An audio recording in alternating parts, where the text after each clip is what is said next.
Yeah, we hold Billy too there. Okay, Bill, come Ladies on and gentlemen, around. please hold it quiet. Okay, that's the shot.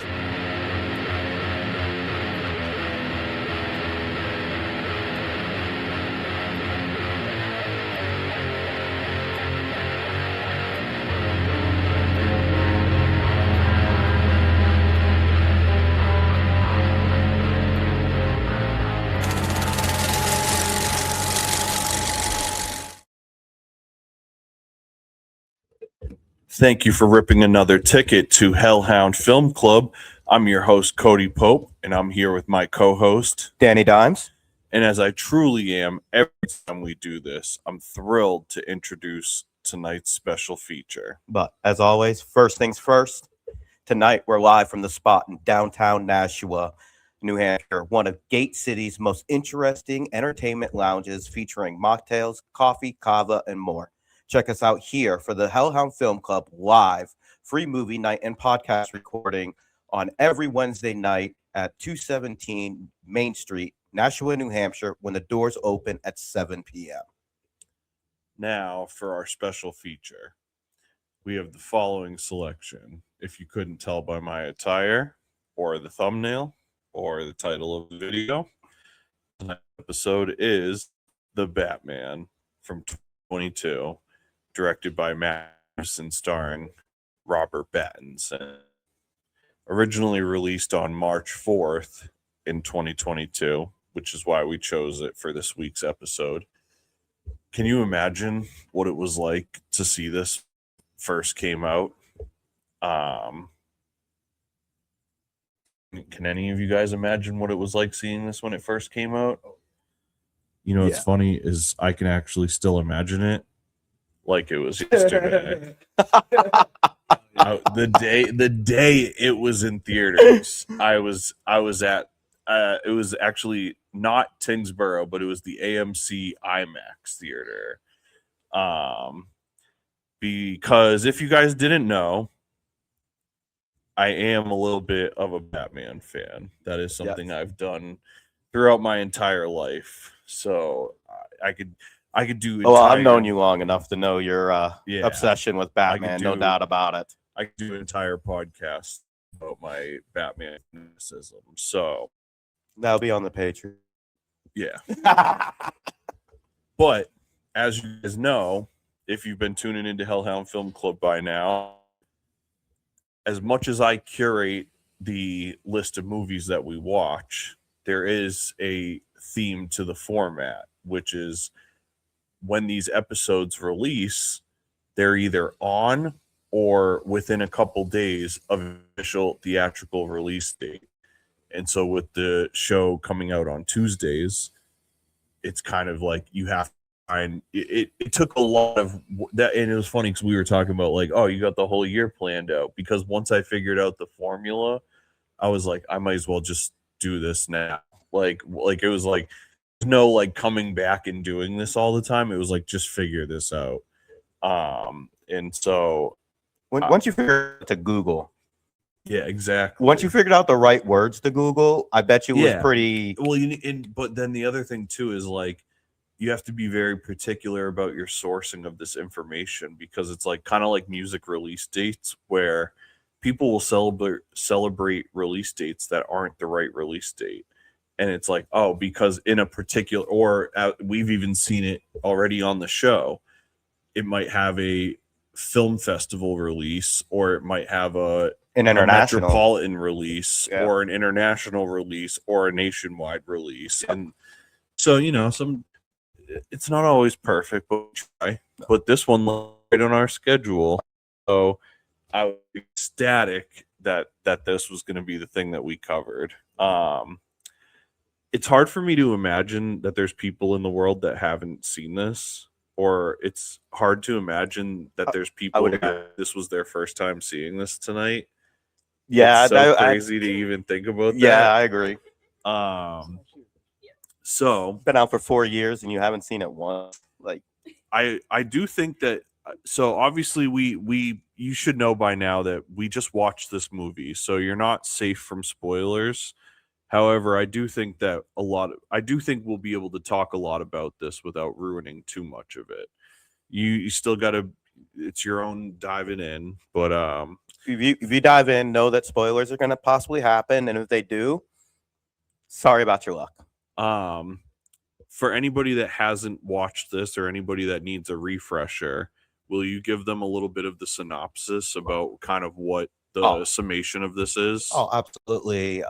In the Batman ventures into Gotham City's underworld when a sadistic killer leaves behind a trail of cryptic clues. As the scale of the perpetrator's plans becomes clear, he must bring justice to the abuse of power and corruption that plagues the metropolitans. Yeah, and I feel like that's a good summary of it, because if any of us so that's like the Google summary of it, because if any of us tried to summarize it, it would be hard to not give away something juicy about it. I was going to say that was perfectly written to not give away too much. Yeah, if you hadn't seen it. But as this goes on, we might. You know, I can't keep my mouth shut. Do we want to refrain from spoilers? No. Okay. They know the deal. Yeah, it's been out for a while. Yeah. We just sat here and watched the whole movie. There's no way that by the time, well, it's public news that there's a sequel happening, so you can already guess. Right. But not only that, by the time the sequel comes out, they'll have been 5 years removed from this. So figure it out by now, folks. Get with the fucking program. That's what I'm saying. You're already 4 years removed. You haven't seen it by now. Yeah, tough. And most of the people have already seen it because, you know, they probably were in love with Twilight. I will say that. So obviously, if you've been watching the program, you know that the first thing we typically talk about is our initial reaction upon rewatch, and we'll kind of talk about when was the last time that we watched this. And so I'll be totally transparent. I saw this in theaters like 2 or 3 times, and then I think I watched it once when it hit streaming. I ended up getting a DVD copy of it promotionally, but I'm not like trying to be a snob, but I just didn't watch it because I had it was like I saw it in theaters, I saw it in IMAX. Even the streaming version was like a 4K streaming thing. So like the DVD copy I had, it was like I wasn't like running to it. So I'm honestly like a couple years removed from having watched this. It's not like one of the Batman movies that I will like frequent all the time. And man, did it hold up.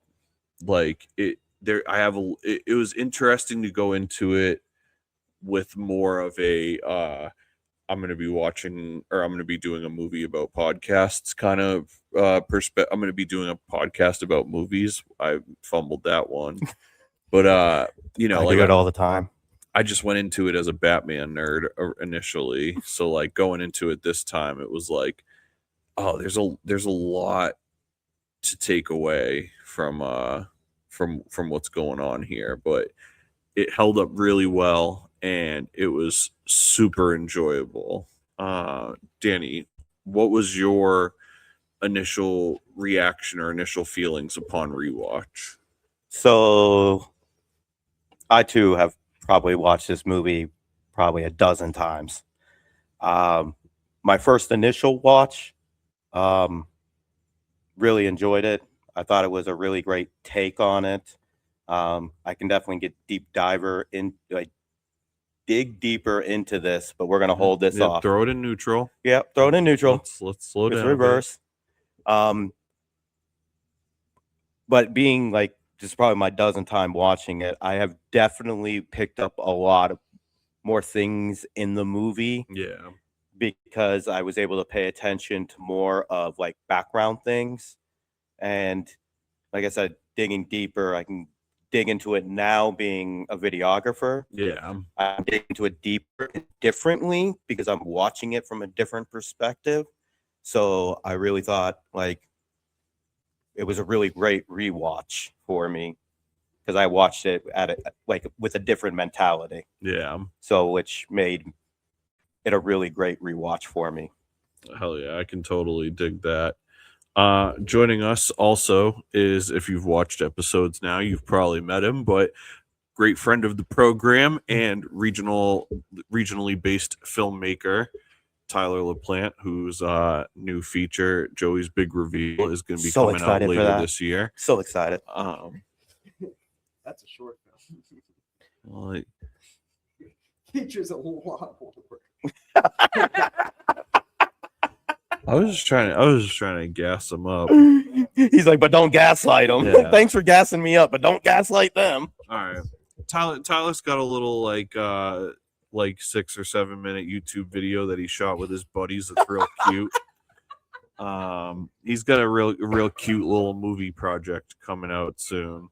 But you know, while we're talking about this movie, I know you got here a little late, but it's okay. We won't tell the people how late you were. The popcorn was still cooking. Showed up during the best filming of the whole entire movie. What is your kind of reaction to rewatching this? Like, how long has it been for? How does it feel now from this perspective? So I've seen this movie solid 5 or 6 times. 3 in theaters and then a couple rewatchings at home. And you know, I jumped right back into kind of like the point where, you know, they're starting to they're thinking that they're putting the pieces of the mystery together. And something that I love and that every time I rewatch this movie, it's just something that I appreciate more and more, is how much a detective the Robert Pattinson Batman is.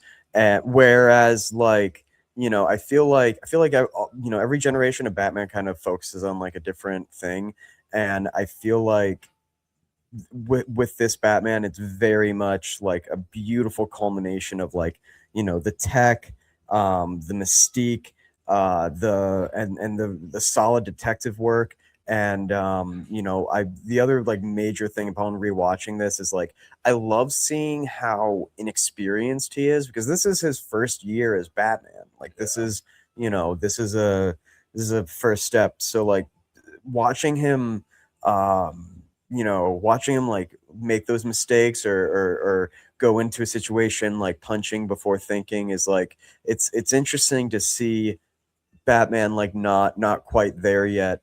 I really love this movie. I could go on, but yeah, upon initial rewatching, it's all about the mystery with this one, and it's really about like the relationship between him and Jim Gordon trying to solve this thing, and it's fantastic.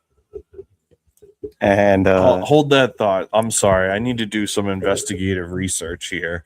This is one of the times where we need a multicam, because while he was going off on his thing, both of you guys were making the craziest faces. mine are on camera. So let's. I still want to get your rewatch take, but like, Rewatch. How about watch? Oh, that's right. First watch, actually. Sorry. But before we get into that, what the fuck's going on with these faces? You really want me to tell you? Yeah. All right. I mean, See, how do we explain that to the viewers? I think in this particular, because he is new to the Batman era, to being Batman, I actually thought he was the worst detective in the movie. It actually took the Penguin to tell him that the Spanish was wrong, and Bruce Wayne is a philanthropist, multi-languaged individual throughout the entire Batman series. Like, he's at this high level of like intellect, and it took the Penguin for him to recognize that it was El Rata instead of La Rata. And so like that was like a small little piece. And then you actually made the joke during the movie, if Batman was a working man, he would have known what the tool was, but also if he was the greatest detective. Well, and it just happened to be that the random cop that just happened to be there, just dad or uncle just happened to be. I mean, so that way he could solve that. You overanalyze this so much, because this is starter Batman. He barely was correct. So he was not the greatest detective. You said he was there's a difference between saying he's not the world's greatest detective and saying, you just said he's the shittiest detective in this movie. That is also not true. That's absolutely not true. He was not the one who solved the cipher. Alfred was the one who solved the cipher. Yeah, Alfred has like military the whole Alfred experience because for one, like, don't get me wrong, I love Alfred and all the other Batmans, but this is particular the Alfred that I love the most. I just think that's slanderous fucking talk to say he's the shittiest detective in this movie. Like there's a whole gang of better detectives. Michael Keaton's Batman was a better detective. Who is not in this movie? You just said in this movie. You said verbatim the shittiest detective in this movie. The slander that you allowed to go through a microphone to the internet. The cops are doing the detective work for him, so he's not the detective. These are a bunch of Shutter Island cops, if you ask me. Good callback to another episode.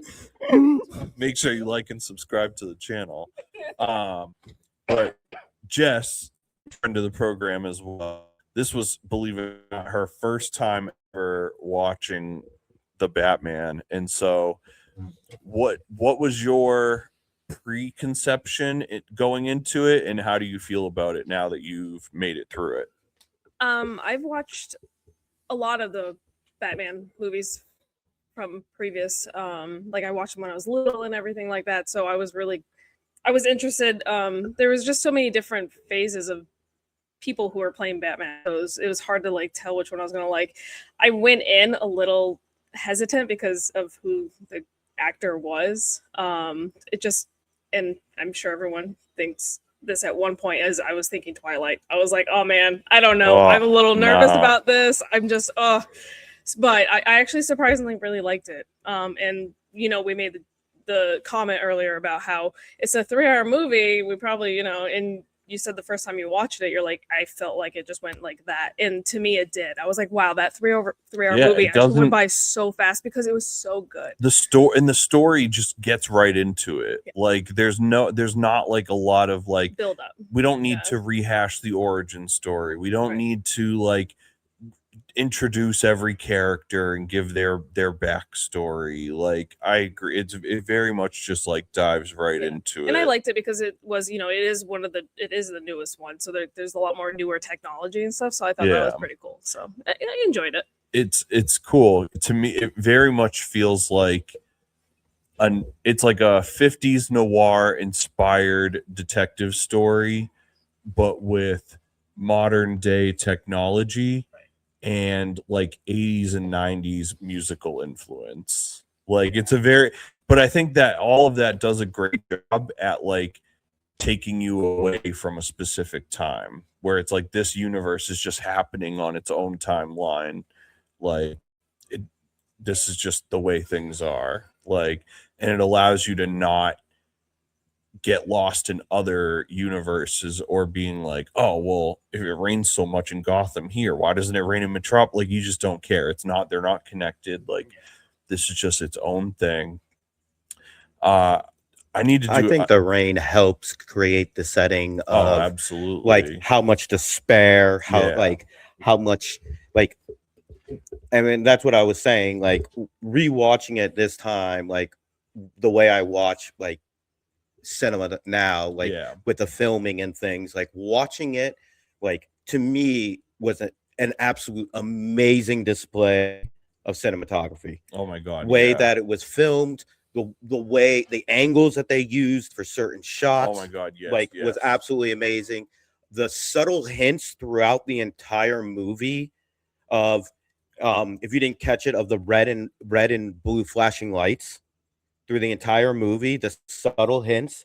Like for example, when Colston drives the car up and he has the bomb around his neck, if you notice, on one side was a red light, the other side was a blue light, almost indicating police, indicating like the corruption, and the lights were actually flashing back and forth, kind of like police lights do.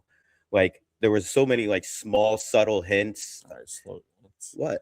You're giving all the facts up already. No, I'm just talking. It's just like it's a really great thing about like rewatching this. Like I said, like Yeah, we talked about this earlier. I was like, oh, for the 12th time, like noticing things that are ridiculous. Yeah, that's why it's nice to go and like, the story's good. You know that the cinematography and stuff's good, so it's nice to kind of just go in this and analyze it as like, what have I not picked up on? Like, what did I miss because I was just so enthralled with the fact that this existed. Brief detour, kind of going back to a point that you made. I need all Hellhound Film Club members to do some homework here. The number, and I'm not chastising anybody, including you, because I was guilty of this too. But we got to stop correlating Robert Pattinson to fucking Twilight. Yo, good. He was in Good Time with the Safdie brothers, incredible. He was in The Lighthouse with Willem Dafoe, incredible. He was in Mickey 17 with Bong Joon-ho, which I loved. Thought it was incredible. Also, Naomi Aki is in both Whitney Houston, a movie that kind of started my working on movies, and she's in she plays like, like the love interest in Mickey 17. Oh, damn, that's cool. Yeah. Dude, I was thinking the same thing. I hear Twilight and I was like, my God, dude, like he did that shit like 80 years ago. Like this is he in his like prime time era right now. He's so good. You know what it is, dude? He's the perfect example of somebody who like took the big Hollywood check so that he would have the freedom to do whatever he wanted to do after. And he just did all of these cool, like artistically movies. And that's why they were like, oh, that's why you got to be Batman. Like, because they like him in The Lighthouse with Willem Dafoe is crazy, dude. The whole movie is a black and white movie of two guys in a lighthouse on an island. Like, and they're both like going stir crazy. And it's surreal.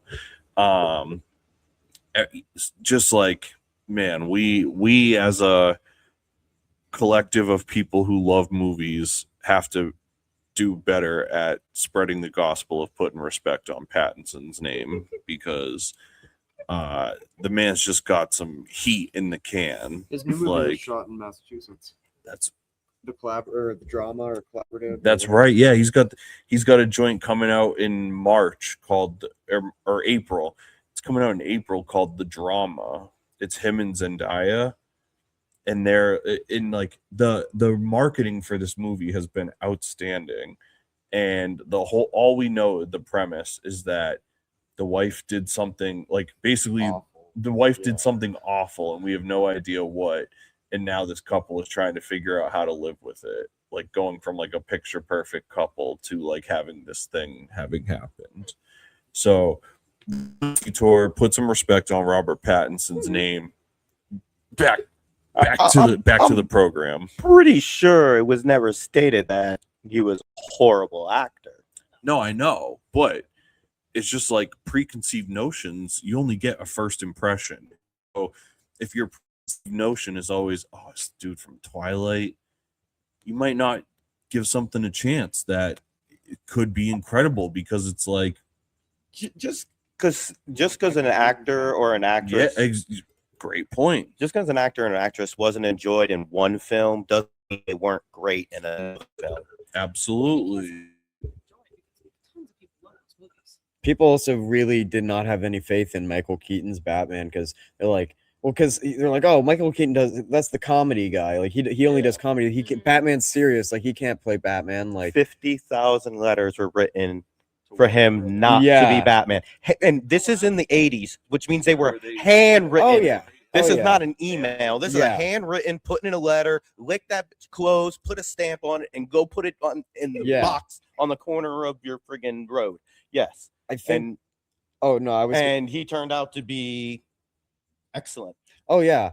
And just another like side note, little technical thing I wanted to shout out is like the fucking production design in this movie is like the best Gotham City, in my humble opinion, that I have ever seen like put to screen, because like you know, I think the Tim Burton's like, you know, super gothic look like is cool, but I think seeing like a more realistic like gothic thing in it, you know, I don't know. I'm not gonna lie, like I have some issues with the Christopher Nolan Batman movies, and one of my biggest issues, dude, Dark Knight Rises kind of sucks, dude. All right, we'll talk about it later, but so.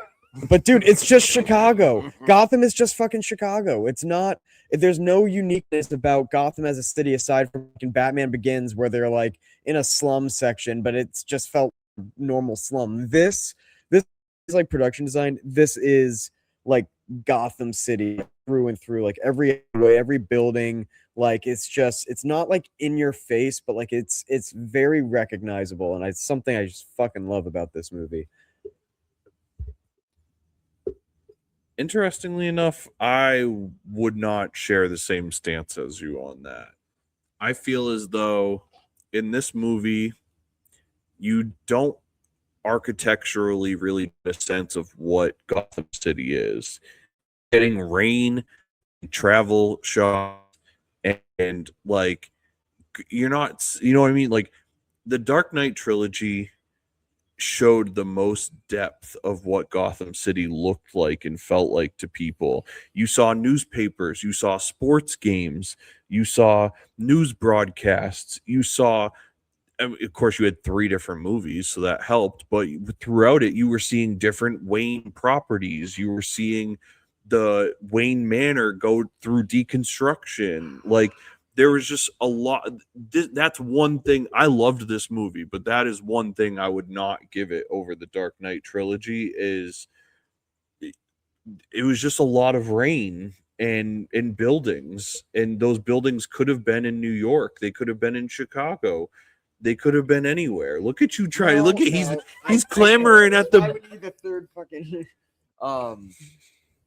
I'm gonna have to agree with you because I feel like this particular Gotham City feels like the smallest Gotham City.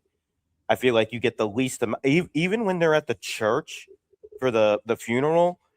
Look how tight it was. Like very, very small little plaza. Like this is the mayor's funeral. Okay. And it was a very tight, very close-knit area. So I just felt like this is the smallest Gotham. I feel like the Tim Burton's Gotham don't even get me started on Tim Burton's. was the most exaggerated. Yeah, it's exaggerated, but that is the smallest thing. There's like 15 extras in that, like, and there's this one shot of like the mayor, and there's like 15 people there, and like there's like no cars passing through because it was all shot on like a soundstage.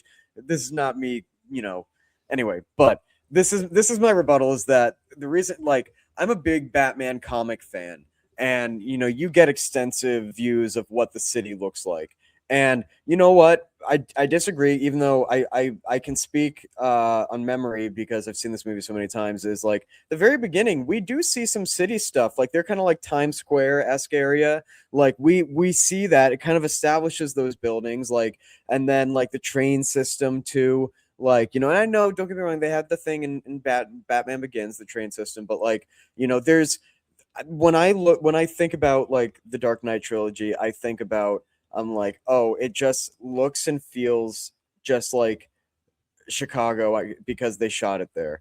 And I feel like this is like, to me, I don't know. I also like keeping it small because, like, in ways, like, I don't know, like, I like that it feels like a comic book, like watching this movie in some ways. Like, it reminds me so much of like Year One and like Long Halloween, where, like, you know, they're really, you know, it is like a tight knit story where, yeah, there's action in this movie, but it's not about that. It's about like Batman needs to figure this out because people are going to get hurt and people keep dying. And like, this is the biggest thing that he's had to deal with so far, to kind of circle it back to more neutral stance. Because Cody looks like he wants to rip my fucking head apart right now. That's funny. You said Year One because this is a direct smasher of Year One. Oh yeah. A direct smasher. I mean, I'd say heavily inspired by. Yeah. Like. Well, I'm just meaning like in Year One, Selena Kyle was a redhead, which in the middle of the movie, when she goes in, she puts on the red wig, which plays tribute to Selena Kyle being a redhead in year one. In year one, Alfred is the one who actually trained Bruce Wayne initially, was very military. He was actually in year one, Thomas Wayne was running for mayor in year one, just like he was in this movie. And Alfred was more of security first, Butler second. And this one, he talks a lot about of his military background. Oh, it reminds me of my military days while he was doing the encryption. So, like, this is very muchly heavily, and they, like you mentioned, Long Halloween, which was the series before year one came out. And was it? Year one was, I want to say 87. Yeah. Long Halloween was like 90. Yeah. Was it after? Yeah. Okay, but I know that they played off of each other, and Yeah. I mean, here's the thing, though, is like both the Nolan trilogy and this heavily take from like Dark Knight Returns, year one, Long Halloween. There's like a couple, The Killing Joke. You know what I mean? There's like a lot of like very particular story elements that, like, if you got access, like if you had the rights to use those, it's like a kid in a sandbox. You know what I mean? It's like, why wouldn't you? I just feel like certain aspects, like in some of the other Batmans, like Alfred's kind of like the butler, and he plays the butler. Like there's nothing like where he's kind of like, oh, if somebody breaks in, I'm gonna be badass. That's not the Alfred that they're playing. Where, like I said, I feel like I have no qualms about the Alfred in this, but it is. I was literally just about to say, definitely not my favorite Alfred. I knew you were gonna say that. I said the whole ride here, you and I were gonna butt heads on this. That's, man. I mean, like I said, I have no qualms with him. I think he did great with what he was given for material. Like he played the character like very well. Like you know what I mean? Like I know his role in Bruce's life, but there just wasn't enough there to like have any gravity, as where like with Michael Caine, like I can remember like getting upset when Bruce and him would like get into arguments, and it's like you're fair. Like, oh shit, that's very dude. fair. Like 3 movies. I know, and I said that, I said that before. I acknowledged that. Look at him coming for me tonight, dude. I said this was gonna. I said last He's week like, when we talked about this, you was need gonna to be a get a heated third night. mic so I can fucking crush your spirit. I told you this was gonna be a heated night. This was gonna be one of those movies that was gonna get heated tonight. That's fine, dude. I mean, I don't know. I'll die on my sword for Batman shit. No, if anybody wants to fucking step in the arena, I'm here all night. Hey, like everybody's gonna have their own opinion. Everybody's gonna have their own take. But that's the thing. Like, it's multiple different movies with multiple different people playing the same character, and people are gonna compare one to one to another, and we're all gonna nitpick. But we can't keep comparing the Nolan trilogy to this one. Yes. They're just two different things. They feel way different. Yeah. And the reason we did this podcast was to tell people how cool this movie was. Wasn't that a debate or discussion? I don't know. It's like I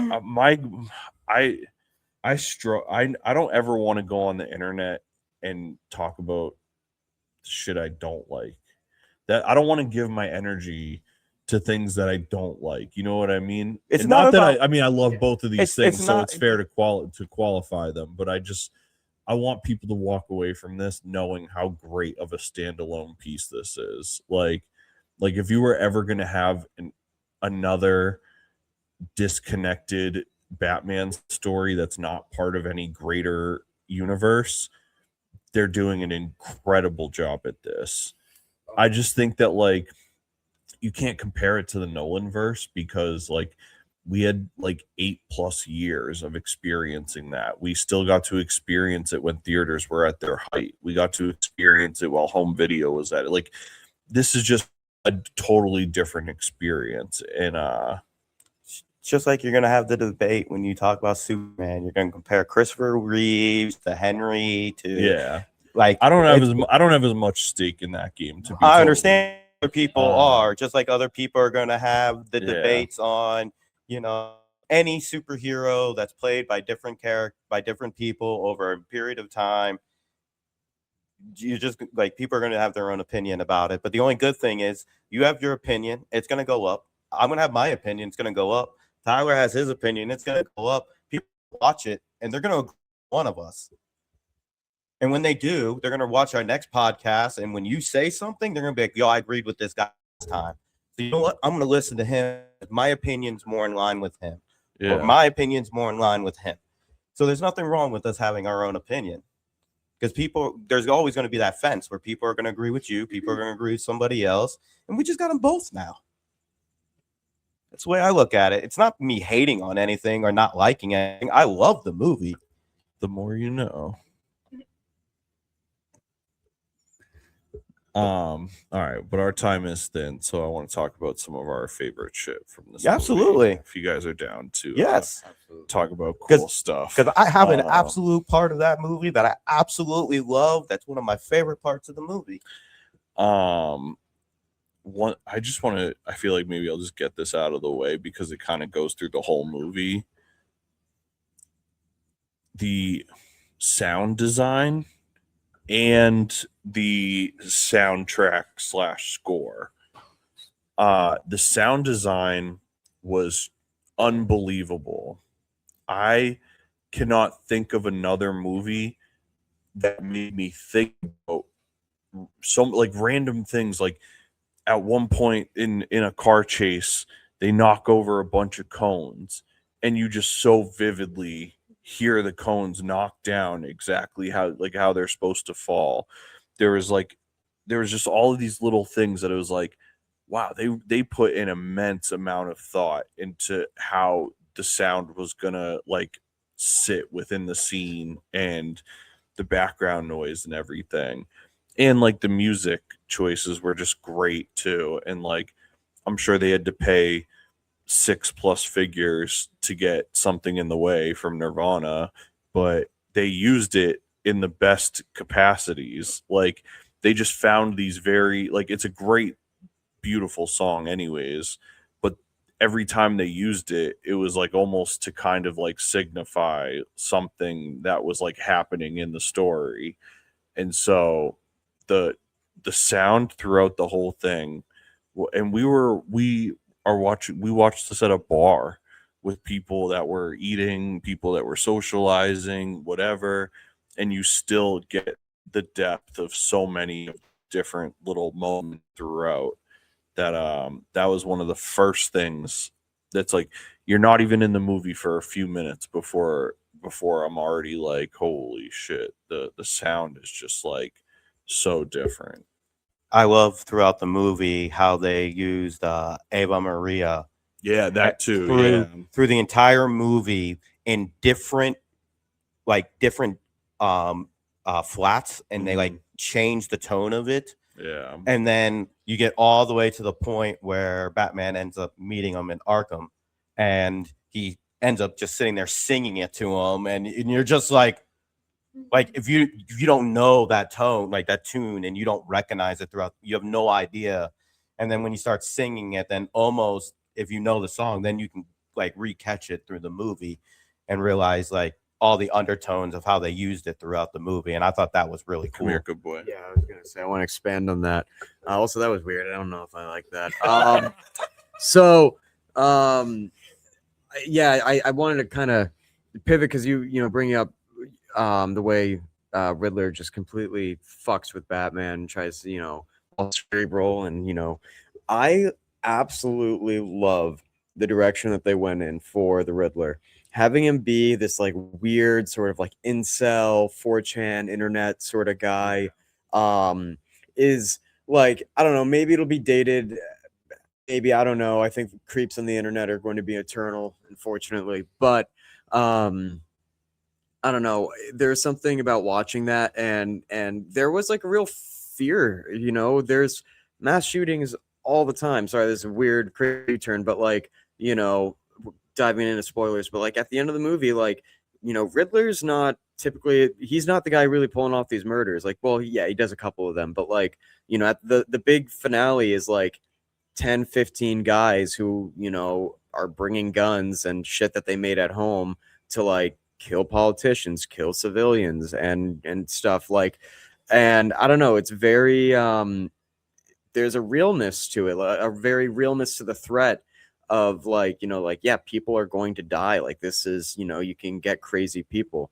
And that was something that I really loved is the sense of danger and the urgency. And yeah, and the other thing too is like, you know, I love upon rewatching like the B plot with you know, Selena Kyle and how that kind of ties into everything is like this movie is just so well written. The characters are so well written and everything is just so thought out. The performances, like John Turturro, I forget who plays Selena Kyle. Obviously Zoe Kravitz. That's right. Oh my God. Like everybody just does such a great job. And it's like just this beautiful, beautiful like amalgamation of everything, because like movie is like everybody loves the scenes, but it's like if a movie's good, it's because like it's looked at as one thing. And yeah, aside from that, you know, we could trim the last like 7 minutes of the movie. Like, let's end it on the speech, Optimus Prime style. But you know, other than that, I love this movie. Favorite Batman movie. I appreciate your comments on the Riddler because I definitely can see the I think it kind of what you said. I kind of what you why you liked this City too is that the Riddler in this has like very it's very rooted in like a guy you like, your coworker that nobody talks to, or like the guy at college that like walks around campus by himself. Like it's The quiet guy at the it's bar. not like very far. It's like not far off from somebody you would know. And then it's like the costume is like clearly all stuff that you get at like Army Navy surplus store or something like that. And like the like you were saying, like the 4chan or whatever, like the What's like up, the guys? You look like the team of and Batman. like every time you saw him from like the beginning, he was always in like 916 friggin' view or whatever. So that it was definitely like a much more like unsettling parallel to be like, oh, this guy could literally just be like on the bus with me one day, like, or the, you know what I mean, like it's not like the level of outrageousness of supervillains from our past, you know, like even like the, you know, like I loved Jim Carrey's The Riddler as a kid, of My course, favorite. but it's like it's like not something you would like get scared of. You'd be like, yo, where is this rave that you just came from? Like, I want to hang out with you. yeah, like right. seriously. He's the guy I'd get in the van with. Get in the Van by Henry Rollins, available at your local bookstore. Another thing, so you had mentioned the cinematography, and I mean, without a doubt, this is like one of the most gorgeous movies ever. But there was something that I felt like was unique to this movie compared to a lot of other movies. They really used a lot of, I guess, like these like mounted camera shots, whereas like they would put the camera like on an object and have it move, or like on a motorcycle, and you would, you know, like the choice of perspective things was so interesting to me.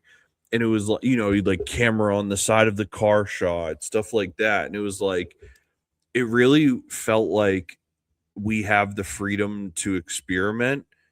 And it also felt like, what new toys could we like bring into this? You know what I mean? It was like, I feel like those movies of that budget and stature, you know, they're typically trying to keep these things like pretty in line, I would presume. And like to see the amount of like exploration and experimenting that they did with the camera work, I just was like, that was one of the more fun aspects of watching this thing. I definitely agree because, like, I made the joke when Tyler came in. He came into what I thought was one of the best shot sequences of the entire movie, which is the car chase scene. Oh yeah. And for me, there was a period of time that I was a member of a car club, and we would do a lot of those film shots where I'm hanging outside of a car with a GoPro, like recording the back tire as we're driving down to get like that rolling shot.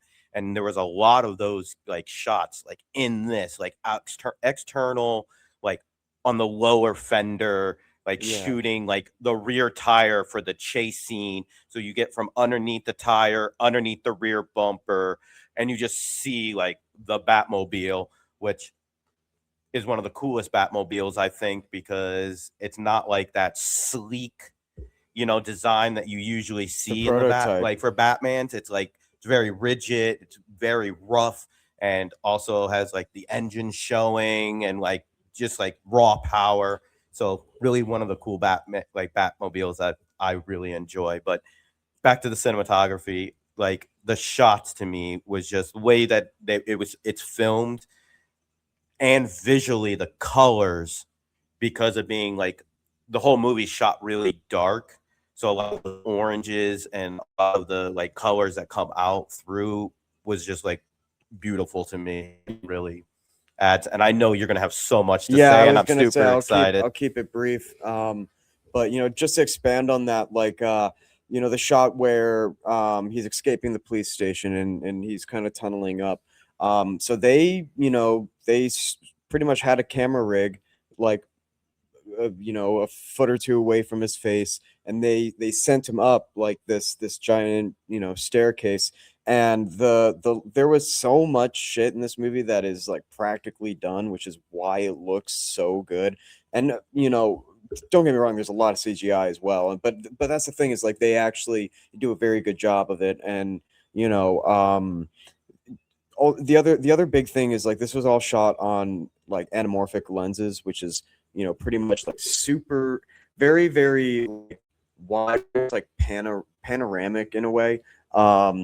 And it really like the you get from that, like like the lights in the background, everything like that, it just punches, it just feels so good. It the way it interacts with color is just incredible. And so the shot of him shooting up is one of the big ones for me. The other moment that I just love so much is like the movie is really visually dark, and like there's moments where like it's hard to see Batman, and I love that because that's the whole point. That is the whole fucking point of Batman, is that he blends into the shadows. So it's like people are like, oh, it's too dark, I can't see it. It's like, no, you can't see Batman because that's the fucking point of Batman. You're not supposed to. He's the night.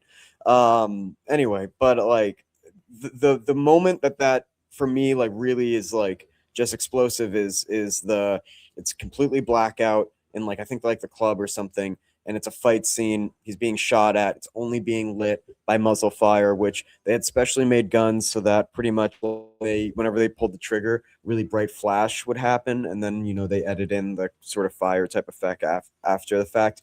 But like that was how they lit the scene, was with just the guns. Oh my god! And yeah, like it is so fucking perfect. It is just so like it is quintessential Batman.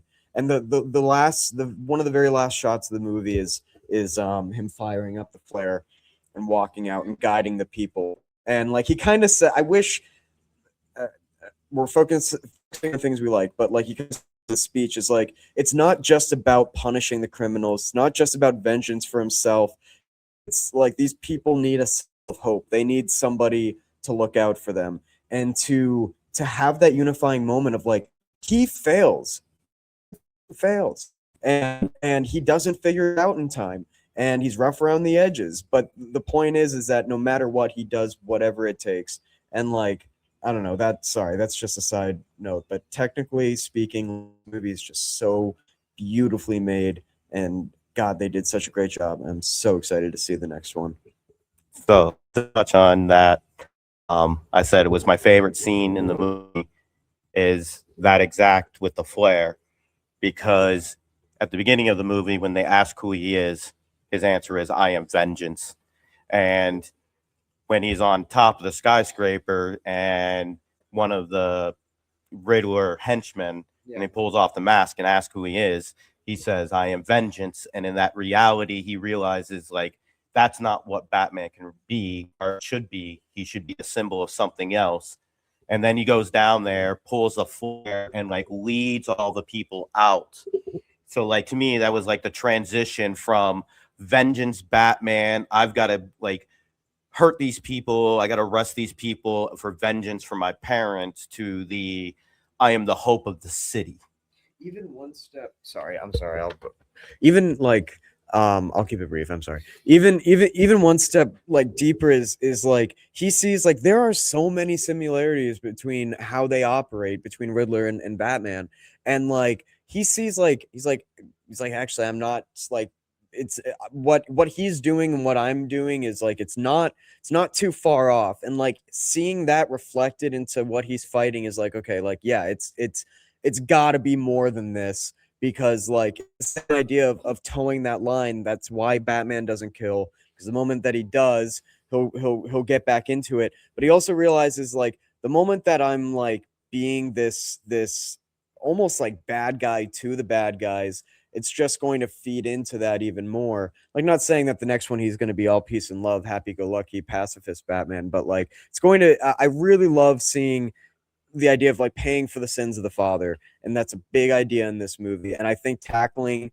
the idea of like, billionaires fucking suck, and attaching that to Batman. My biggest critique of Batman is that he's a fucking rich guy who dresses up and as a bat and acts as a cop and beats on like poor criminals stealing TVs that maybe needed to feed their family with that stolen TV money. Potentially, that's just the socialist in me talking. But yeah, well, exactly. It's the idea. It's like, all right, rich guys just get to beat up poor people in other countries or in their own cities, and it's fine. But anyway, that's a side conversation. But yeah, man, I think yeah, no, it's great. Well, this movie is a fucking political Batman movie. I think so. You're not wrong. Like I don't think you're wrong about that. Yeah, and yeah, man, I just love it. Sorry. No worries. We're getting pretty close to time here, so we should barrel a couple things here and then get into our final questions. But we kind of tapped into the idea of like pacing versus like the length of the movie, where it's like this got to be one of the fastest 3-hour movies ever. Like it doesn't feel fast, and it's funny because I feel like even our conversation about it is like moving so fast because it's just so easy to like, oh, this that, like, what I mean? The movie gives a lot, and I think that there's a lot to be said for writing something of this magnitude and being able to just be like, yo, you know what? Figure out the beginning. Like we're jumping off into this guy's already living life. Like that's this thing like that a lot. I think I agree that this was a really well written movie. As for the length of it, I feel like certain aspects of it could have been cut down. Absolutely, because I'm like absolutely could have been. I agree with the whole darkness of the movie. Like I think that's beautiful how it adds to it about the Batman being in the shadows. Yeah, but Batman coming out of the shadows is one thing, but Batman taking 19 steps out of the shadows to get to the bad guys is I love a slow burn. yeah, I mean, I guess when you're paying for IMAX cameras and shit like that, you might as well. I guess so. But I'm just the meaning most like of they're it, just small little aspects that could have like cut minutes off of the movie. I know you're not wrong about that. I won't argue that. The last thing that I'll mention, we kind of like tapped on this a bit, so we don't have to like go hard. But I really appreciated the humanization of this being a new Batman and the things like the errors that would happen. I'm trying to the parachute was hit me the most. It was like getting the parachute caught under the bridge and stuff. Yep. Like I like felt that in my bones. It was just like, oh, my dog, come on, like, oh. But it was like those like visceral things that like really make you like be like, oh, this is not a superhero yet. This is a guy who wants to like do something good and is flawed, and that's like, Well, that's okay. that's like earlier I pointed out, like we were talking about the flaw, like of like being humanized. I was like, who builds your car garage behind your supercomputer? So where you have to move your supercomputer to get your car out. And then we had the conversation. You're like, well, he probably has an easier way to get it out. And I'm like, well, if he has an easier way to get it out, then why does he drive his bike down the stairs through the tunnel system?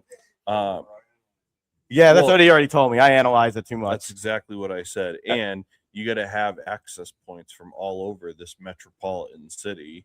So it's like you're not going to have a smooth fucking. You're not going to have a grass concourse. But that's what in I'm every saying. part The of the humanization city. of it, like if that was his first bat cave, right? Yeah. So he just threw it together, wanted to get it going, put things in, and then was like, oh, okay, like this doesn't work. And then Yeah. hopefully in the second one, we're going to have like a little bit more and improved to bat cave is what I'm saying.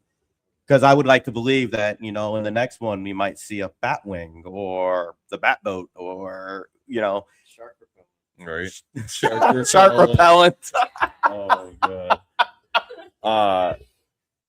I'm gonna be totally honest. I'm not even gonna ask best way to watch this for the first time, because if any of us don't say a movie theater, Yeah, that's a full. that's just like, Yeah, that's I don't ridiculous. want to hear what else you have to say. If, Like, if, yeah, even the Batcave would be a good theater. You know what I mean? But it's like you got to watch this with surround sound. Oh. You have to watch this on as big a screen as humanly possible, agreed. and you got to watch it in the darkest room imaginable. Absolutely. So Preferably in costume. the jury's out on that. That's settled. Let's go around. We'll start with you, Danny. Your unofficial letterboxed rating out of 5 stars. 3.5. Love it. Jess, first time ever seeing the Batman 2022 and sitting here with us talking about it after. What would you give this out of 5 stars? I don't know. I really liked it. I would say a 4. Love it. It's gonna be my first 4. Yeah, First 4. first 4. I love this movie. It's I love that. dude. It's so good. Love it. Yeah. I definitely don't disagree with you guys And on that. Mr. Letterbox. Well, you know I'm gonna write a whole ass review. I'm for aware this. you're gonna write a whole big ass. And if you don't know what Letterbox is, go ahead, watch this right here, and go ahead and check out Letterbox. Definitely.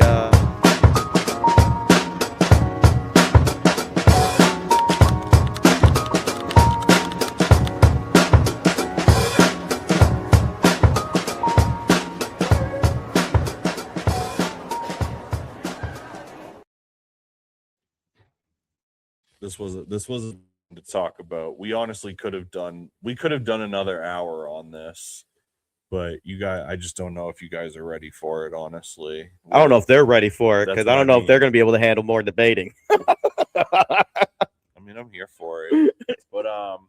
But yeah, if you want to go deeper into the movie review side of things, I'm always capturing the movies we do here as well as other movies that I watch in my life, and I try to do thoughtful, insightful reviews on them. And here's one from this week is I watched the 1999 movie Go from director Doug Liman, which, funny enough, we were talking about Roadhouse. Yeah. I think he did the new Roadhouse Yep. movie, but this is from Conor 1999. McGregor. Yeah, exactly.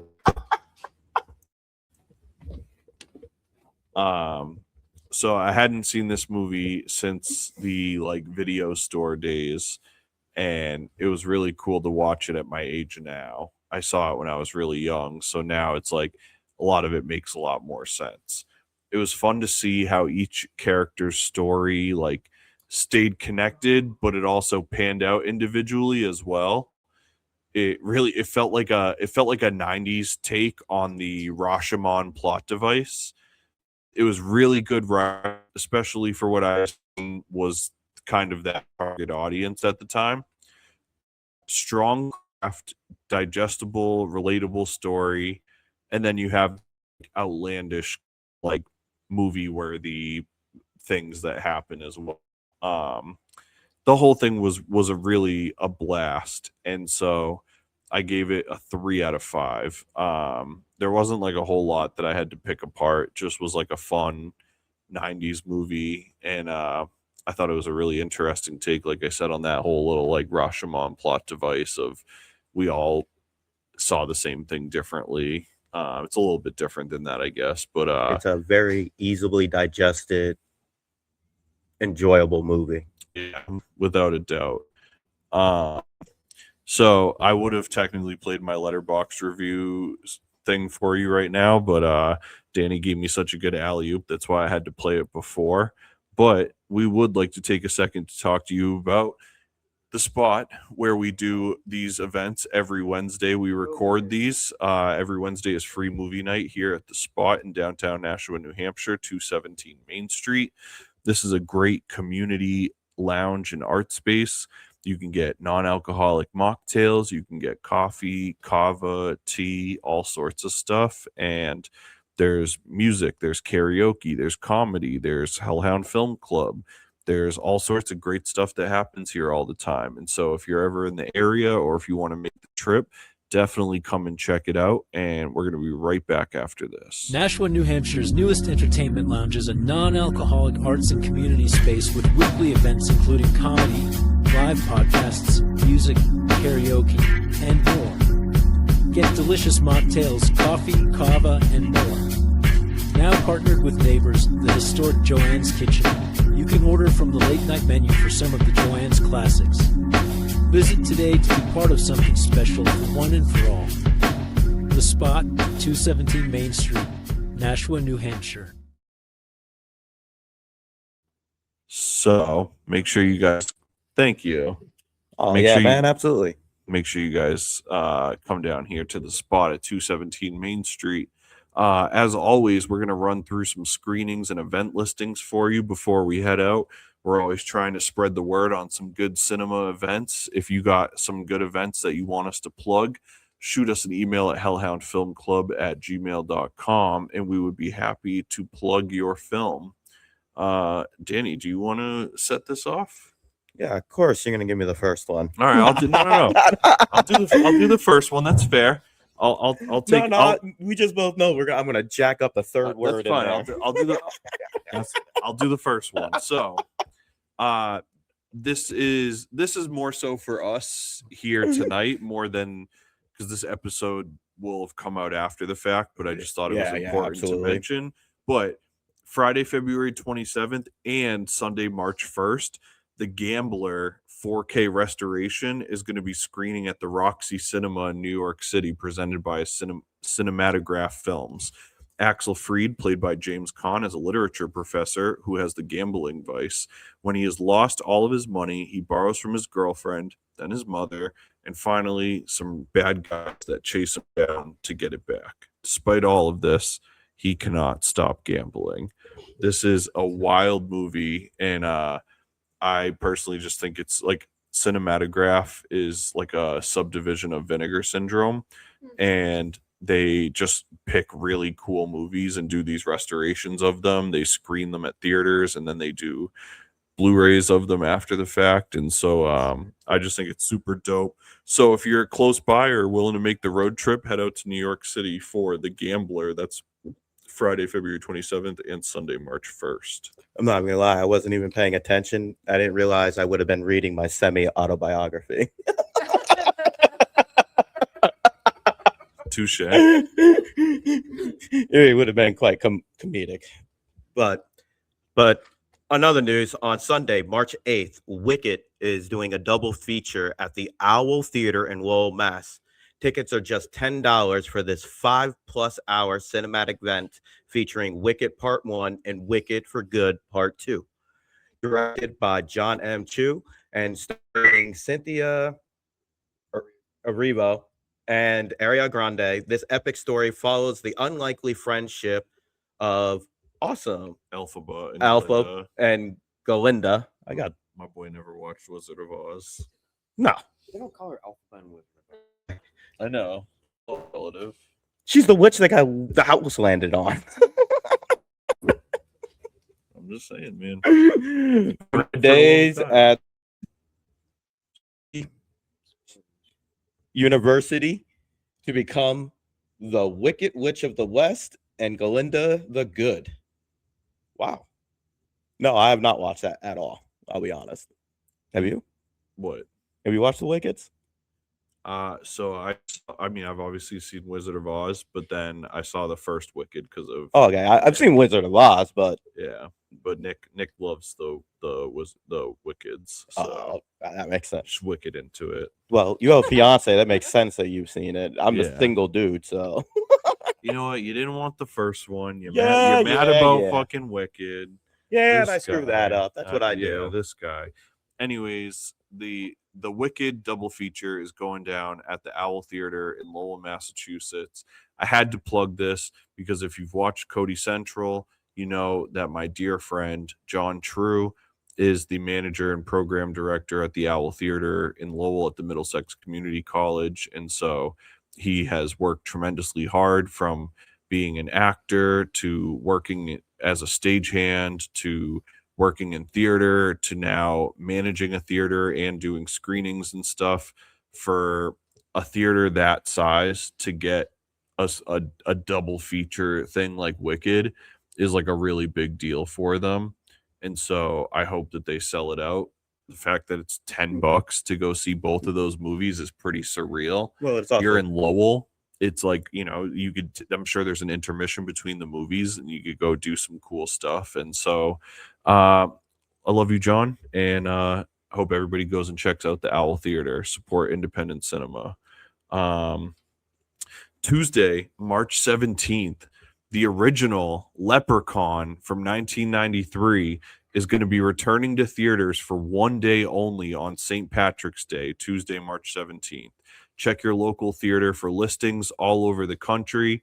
If you're local to us here in Southern New Hampshire, there's going to be a screening at Cinemark in Salem, New Hampshire that day. March 18th to the 22nd, Boston Underground Film Festival at Brattle Theater in Coolidge Corner. Founded in 1998, the Boston Underground Film Festival is an annual event held in the Boston area that specializes in alternative films and videos. BUFF is the largest underground film festival in New England, spotlighting short films and featured-length films would not otherwise find an audience. For tickets and information, visit www.bostonunderground.com or .org, excuse me, .org. BostonUnderground.org. Thursday, March 19th. Who Killed Teddy Bear? New 35mm print of the never-before-seen director's cut presented by Cinematograph Films at the Jacob Burns Film Center in Pleasantville, New York. Newly restored and presented on 35mm, complete with previously censored scenes, Who Killed Teddy Bear is a campy, sleazy, and noir cult favorite about a 1960s New York City police detective investigating a stalker who has been harassing people in New York's disco scene. The result is a provocative cult classic that needs to be seen to be believed. Sunday, March 20th, Syndrome pop-up at the Video Room in Atlanta, Georgia, from 12 p.m. to 4 p.m. on Sunday, March 22nd. Justin Laliberty from Cinematograph Films will be at Videodrome in Atlanta, Georgia, slinging out of print disc, merch, and more of cinematography, Video Syndrome, and OCN Distro, 617 North Highland Avenue, Northeast Atlanta, Georgia. Sunday, March 22nd, At Close Range 4K restoration presented by Cinematograph and Videodrome at the Plaza Theater in Atlanta, Georgia.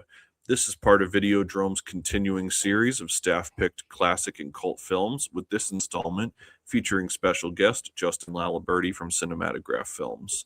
In At Close Range, Bradford Big Brad Whitewood Sr., played by Christopher Walken, is the leader of a rural Pennsylvania gang of career criminals, and his son, Bradford Little Brad Whitewood Jr., played by Sean Penn, is an unemployed teenager who decides he wants a taste of his father's flashy lifestyle and the power that comes with it.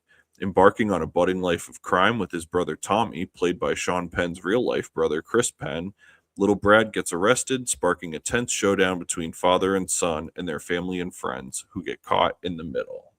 Tuesday, March 24th, One Battle After Another, presented by Nashua Public Library at NPL Theater in Nashua, New Hampshire, featuring an all-star cast including Leonardo DiCaprio, Sean Penn, Benicio del Toro, and more. One Battle After Another from filmmaker Paul Thomas Anderson is about when their enemies resurface after 16 years, a group of ex-revolutionaries reunite to rescue the daughter of one of their own. My boy knocked out that Benicio del Toro this week. Let's go. We got the New Hampshire Film Festival happening October 15th through the 18th throughout downtown Portsmouth, New Hampshire. Submissions are open now, and for details, visit www.nhfilmfestival.com. As always, we like to do some theater shout-outs as well.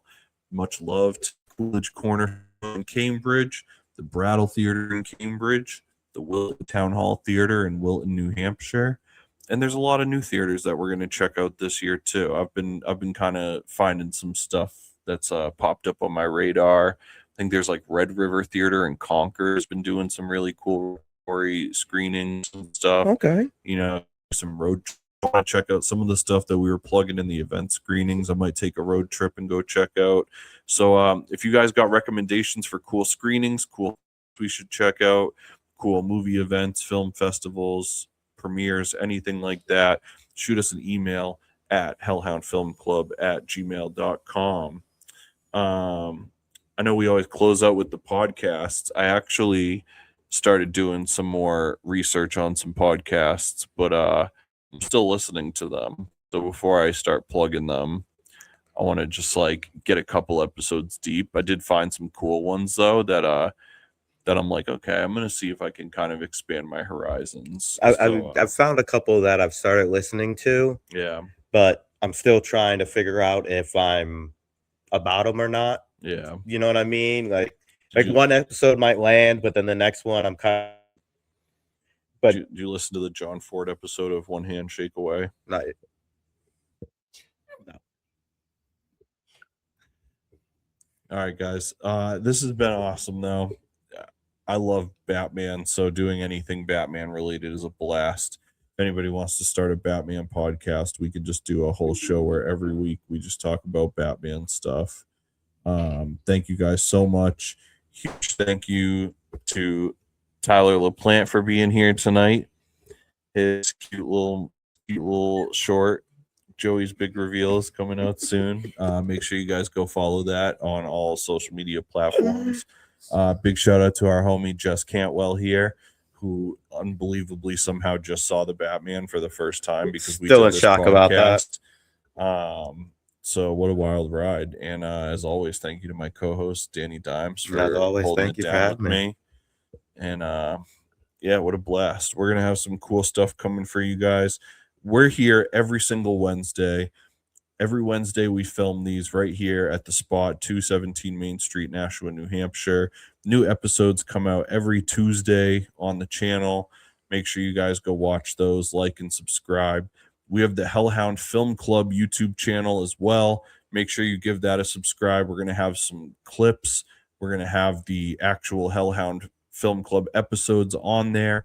And that's going to be where some of our bonus content goes outside of Patreon as well. So we've got Hellhound Publishing has a ton of stuff happening now with different podcasts, music coming out this year, all sorts of stuff. So we wanted to make sure that the different programs also get their love and people that are part of those communities can follow that and get all the stuff that they're looking for. So make sure you follow Hellhound Film Club on YouTube. Make sure you consider joining us on Patreon so you get all your episodes early and you'll get exclusive bonus episodes and you'll get all of the other Hellhound Publishing content early, free, exclusive, all that good stuff. We've been on Patreon since 2018, so you can join us for only one. And yeah, what a blast. Any final words before we pull the plug on these folks? Hellhound till I'm underground. Amen. Hellhound till we're underground, gang. Until next time, Join us here, and don't forget the popcorn.